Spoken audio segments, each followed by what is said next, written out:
ابھی ہم بات کر رہے ہیں ڈاکٹر بابا صاحب امبیڈکر کی خدمات کے بارے میں۔ جب ہمارا ملک آزاد ہو گیا اور آزاد ہونے کے بعد جب یہ طے پایا کہ ہمارے ملک کی جو ہے ایک دستور ہونا چاہیے، تو ڈاکٹر بابا صاحب امبیڈکر کے حوالے یہ کام کیا گیا ہے کہ وہ دستور کا مسودہ تیار کرے۔ ڈاکٹر بابا صاحب امبیڈکر نے اس کام کو ادا کرنے کے لیے، پورا کرنے کے لیے دنیا کے مختلف ملکوں کے دستوروں کا مطالعہ کیا اور ہر دستور کو بہت گہرائی کے ساتھ پڑھنے کے بعد انہوں نے اس سے ایک مسودہ تیار کیا جو بہترین مسودہ تھا۔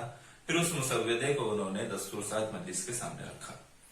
جب یہ دستور ساز مجلس کے سامنے رکھا گیا تو دستور ساز مجلس میں اس پر ڈسکشن ہوا اور ڈسکشن کے بعد اس میں کچھ چینجز، کچھ اصلاحات کرنے کی بات کی گئی۔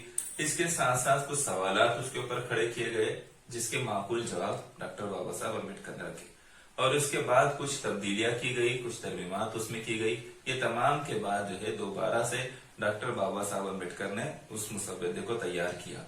اس مسودے کی تیاری میں جو انہوں نے بھرپور خدمات انجام دی تھی اور جو تیاری کا مکمل کام انہوں نے کیا تھا، اس بنا پر انہیں جو ہے بھارت کے دستور کا معمار کہا جاتا ہے۔ پھر یہ جب دستور بن گیا تو مجلس ساز جو تھی، مجلس دستور ساز جو تھی، اس کی توثیق اس دستور کو حاصل ہوئی اور 26 نومبر 1949 کو وہ دستور بھارت پر نافذ کیا گیا اور اسی بنا پر 26 نومبر کو یوم دستور کے طور پر بھی منایا جاتا ہے۔